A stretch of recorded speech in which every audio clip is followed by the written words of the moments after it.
Goeiedag, Johan Grobler hierso. Vandag praat ek oor hierdie onderwerp en dit is, jy sal sê, wow, dis goeie nuus. Jy sal nie hel toe gaan nie. Jy sal nie hel toe gaan nie. En ek gee nie om wie dit is wat nou na hierdie video kyk nie, wat jy ook al gedoen het, wat jy ook al aangevang het in jou lewe, jy sal nie hel toe gaan nie. Niemand gaan hel toe nie. Niemand het al hel toe gegaan nie. Nie Hitler nie, nie Josef Stalin nie, nie Idi Amin nie, niemand nie. Nie die wreedste moordenaar nie, nie die jou grootste vyand wat al reeds oorlede is nie, of wat dalk nog later hel toe sal gaan nie, niemand nie. Niemand gaan hel toe nie. Die leerstuk van die hel, wat my betref, is 'n sataniese lering wat God in 'n baie swak lig stel. Jy sal sê, ja, maar dit is in die Bybel, regtig? Kyk 'n bietjie dieper. Moenie alles glo wat tradisie vir jou sê nie. Gaan kyk self na die woord van God. Dis wat ek jou wil aanmoedig om te doen. Niemand gaan hel toe nie. O ja, oké, daar is 'n uitsondering. So, wat is dit nou? Daar is 'n plek daar in die Oos-Kaap in die naam van die hel, daar naby Prins Albert, net so wes van Prins Albert. Kan onthou ek en my familie, ons wou soontoe gaan eendag, net om te gaan kyk hoe lyk dit daar, maar ons het omgedraai op pad soontoe, want my tank het bietjie leeg begin raak, en ek verstaan daar by daai plek is daar geen winkels nie, geen volstasies nie, so ek moes omdraai. Ons spot mekaar nou nooit deesdae en sê, weet jy wat, ons wou hel toe gaan, maar ons het dit nie gemaak nie. Maar op 'n meer ernstige noot, daar is nie so iets soos mense wat gaan brand in vuur vir ewig en ewig en ewig en ewig en ewig en ewig en ewig nie. Kan jy jouself indink die wreedheid? Ek kan myself nie indink hoe mense dit kan vat as 'n leerstelling dat God, wat 'n God van liefde is, mense vir ewig sal laat brand in vuur nie.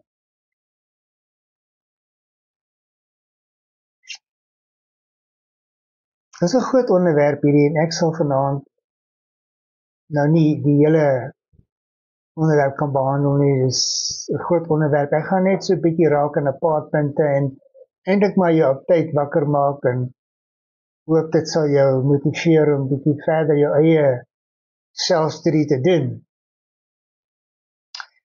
Nou sê mense, ja, maar Jesus het meer oor die hel gepraat as oor die hemel. Maar kom ons kyk bietjie daarna. Daar's 2 Griekse woorde wat na hel vertaal word in die meeste Bybelvertalings, wat Jesus sou gebruik het. Hy het nie die woord hel gebruik nie, want ek meen hy het mos nou nie Afrikaans gepraat nie.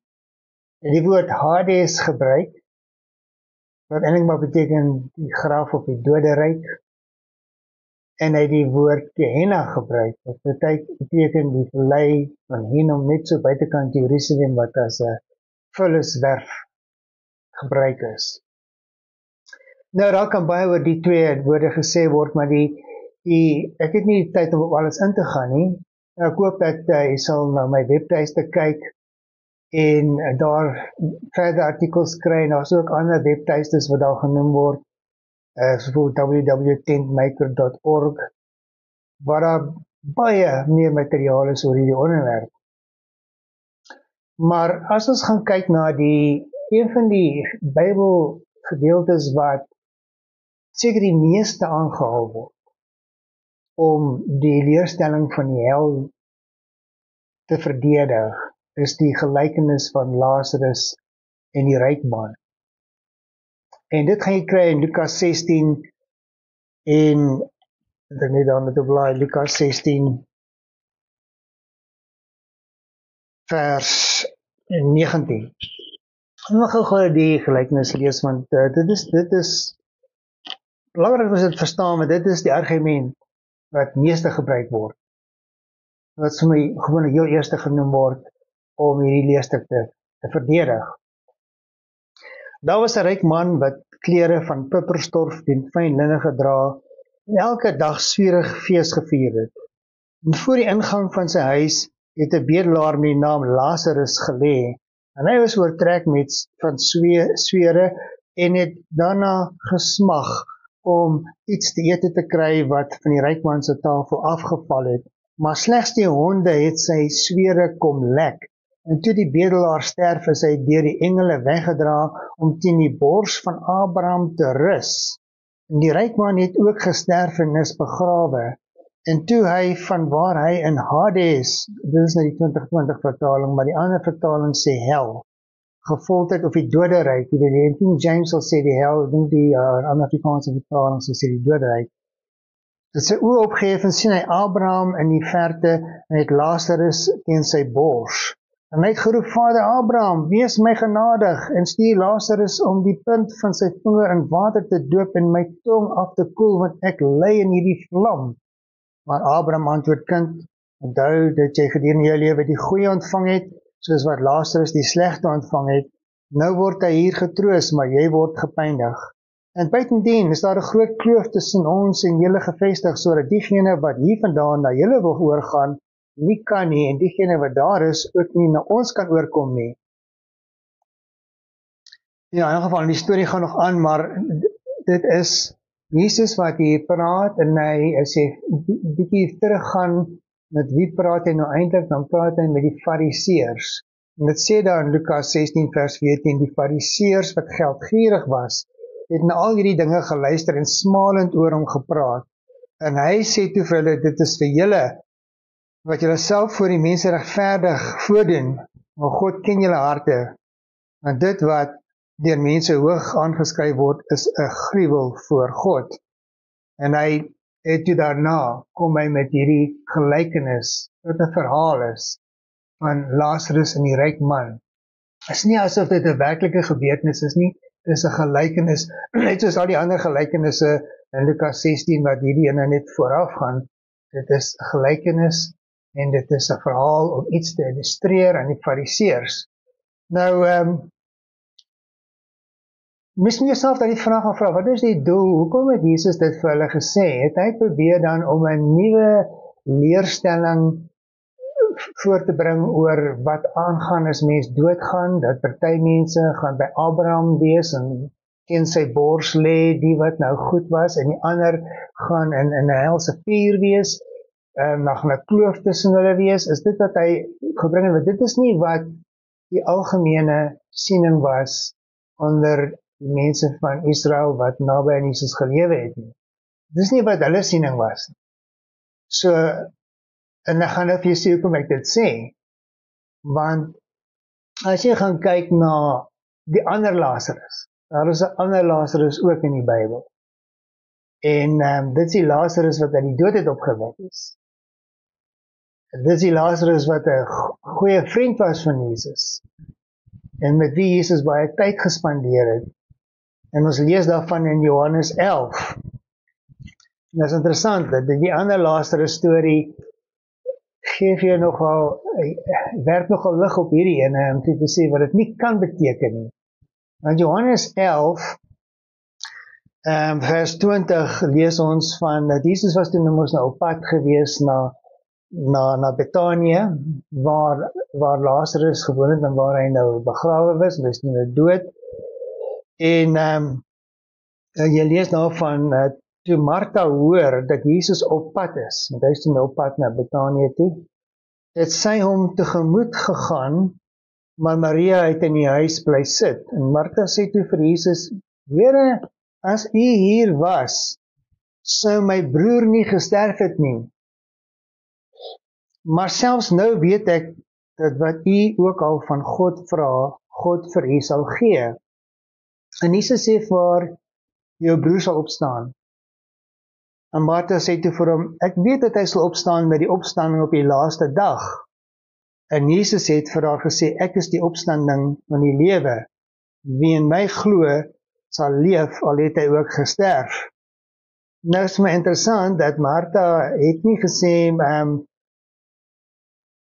ja, maar sy het nie gedink dat hy is dalk in die hemel.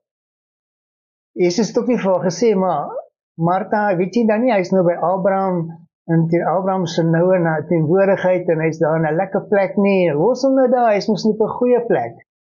Want Lazarus was 'n goeie vriend van Jesus, hy het geglo in Jesus. Daar is nie 'n manier wat hy beskou kan word as 'n ongelowige. So, duidelik was daar glad nie sprake daarvan dat hy in die hemel was nie. En hierdie ding van dat mense word geoordeel na die dood, en die goeies gaan hemel toe en die slegtes gaan hel toe, moet jouself afvra, waar kom dit vandaan? Dis nie wat hierdie mense geglo het nie. Martha en Jesus daar in daai gesprek, dit het nie daar te sprake gekom nie. En die ander ding is dat jy lees toe dan dat Lazarus is toe die dood het opgewek. En dis ook nie dat hy kwaad was dat hy die dood het opgewek was nie. Dat hy is nou in die hemel en hy is nou weggeruk terug na die aarde toe. En ja, daar was nou, onlangs het ek so 'n komedie gesien waar iemand nou 'n grap maak hiervan. En dan sê hy nou, wys dit daar is nou die engel, lyk dit my, in die hemel wat nou opdrag kry om vir Lazarus te roep en om te sê dat hy sal weer teruggaan, hy's nou wel in hierdie lekker plek. En hierdie engels roep nou vir Lazarus, jong, daar het nou iets gebeur, het is nou baie jammer, sorry man, maar daar het iets gebeur, jy sal moet teruggaan aarde toe. Jy weet, het is nogal snaaks as jy daarna luister, die persoon dit nou voordra as 'n deel van 'n comedy, maar eintlik half tragies eintlik, dat dit is die siening wat oorgedra word deur die tradisionele Christendom. Dit maak is bespotting van die woord van God en van God homself eintlik, van wat 'n tipe God hy is. Ons moet maar gaan na die teks van die Bybel, en ons moet vergeet van die tradisies en tradisionele leringe en interpretasies. Nou, wat is dan nog wat ek moet sê? Ja, die ander ding wat ek wil sê is, as partner van daardie ryk man, wat nou hierso is, en die storie is, en nou aan die ander kant van die kloof, en hy vra tog dat Abraham nou net hierdie Lazarus sal stuur met 'n bietjie water vir sy tong, want sy tong is droog. Wat ek vir jou sê, as jy in 'n vlamme hel is, gaan jy nie vra vir 'n bietjie water vir jou tong nie. Jy gaan skreeu van pyn en sê, kry my uit, gooi water, blus die vuur. So 'n paar jaar gelede het ek 'n video gesien wat rondgegaan het, wat iets verskrikliks is, ek sal nooit vergeet nie, dit is seker die ergste wat ek nog ooit gesien het. En dit is van 'n tienermeisie daar, ek dink dit was in Indië of Pakistan, wat 'n Christenmeisie was. En die ander daarso, ek weet nie of dit Hindus of moslims was nie, en daardie gemeenskap het haar geroep, en ek dink dit was meer tieners en so aan, gesê sy moet nou haar geloof in Jesus nou prys gee en dit verloon, en sy was nie bereid om dit te doen nie. En hulle het haar toe nou gegooi met klippe, as ek reg onthou, en haar brandstof op haar gegooi en aan die brand gesteek. Dit was 'n verskriklike ding om te sien hoe sy skreeu van pyn en hoe sy in die grond lê en rol en gil en op die ou einde sterf, jy weet. Maar so 'n persoon gaan nie vra vir 'n bietjie water op die tong nie. Dit is 'n verskriklike ding om in daai vlamme hel te wees, soos wat dit gewoonlik getipeer word. So dink 'n bietjie daaroor na, dink bietjie oor dit wat daar in die skrif staan, en is dit regtig soos wat dit gewoonlik geleer word vir ons?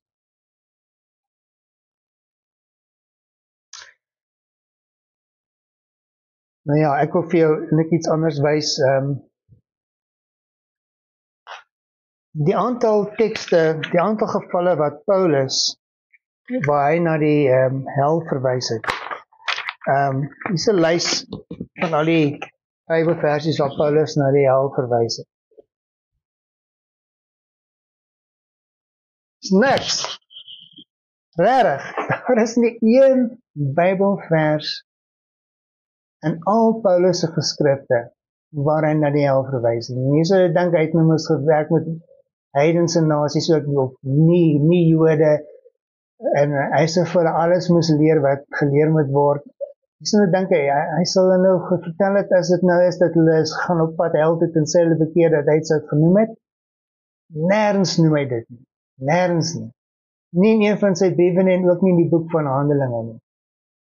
Vra jouself die vraag, hoekom nie? Daar's party teoloë wat sê, ja, maar dit was eintlik obvious, en almal het dit geweet daar is so ding, soos dit was nie nodig vir hom daaroor te skryf nie. Regtig?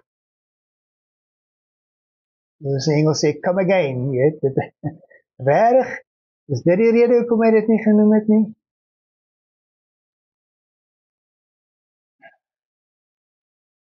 As jy dood is, sê die Bybel, is jy werklik dood. Jy weet niks. Daar's wel 'n ding soos 'n opstanding uit die dood. Die Bybel praat baie daarvan, maar jy hoor nie baie daarvan nie. Hoekom nie? Hoekom hoor ons nie so baie van die opstanding uit die dood nie? Dis eintlik 'n baie groot tema in die Bybel. Ek sal nog 'n bietjie eendag meer daaroor praat. Jesus het aan Nikodemus gesê, in Johannes 3 vers 13, niemand het na die hemel opgevaar nie. O, maar is dit dan nie wat van Abraham, Isak en Jakob en Dawid? Daar selfs 'n vers daar in Handelinge wat sê dat Dawid het in die hemel opgevaar nie. Dus dood, die tyd van opstanding sal nog kom. In Openbaring 20 vers 5, jy lees eers daar van die eerste opstanding, die wat opstaan wanneer Jesus terugkom, die wat nie die merk van die dier aanbid het nie, hulle is in die eerste opstanding, dan sê dit die res van die dooies, in Openbaring 20 vers 5, die oorblywende dooies, het nie lewend geword voordat die 1000 jaar verstryk het nie.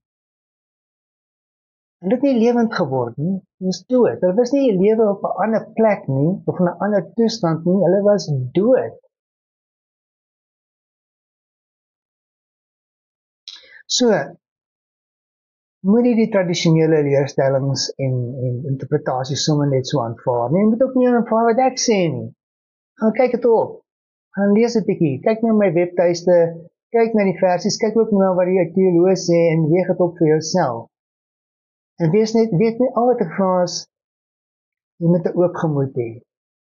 Jy moet 'n oop gemoed hê en bereid wees om eerlik en opreg na die tekste te kyk en bereid te wees om 'n verandering te maak as jy vind dat dit wat jy geglo het was verkeerd. So, die goeie nuus is, jy gaan nie hel toe nie. Maar ek net een ding nog sê voordat iemand my aanvat hierso. Sou 'n mens dinge doen wat verkeerd is en sonde en so, en daar is gevolge. As jy 'n bank gaan beroof, daar is gevolge. Daai gevolge is nie dat jy gaan hel toe gaan en bring vir ewig nie, maar daar is gevolge. So, moenie hierdie sien as 'n oop deur om te gaan hoer en remoer nie.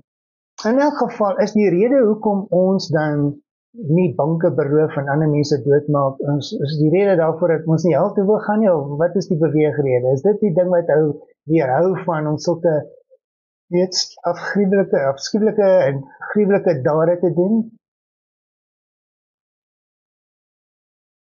So, ek hoop hierdie boodskap was vir jou van waarde gewees en is 'n inleiding eintlik, daar kan soveel meer gesê word, daar's al dik boeke hieroor geskrywe. Ek wil maar net 'n paar dinge noem om die nuuskierigheid te prikkel en vir jou te stimuleer en aan te moedig om self 'n bietjie verder die onderwerp te bestudeer.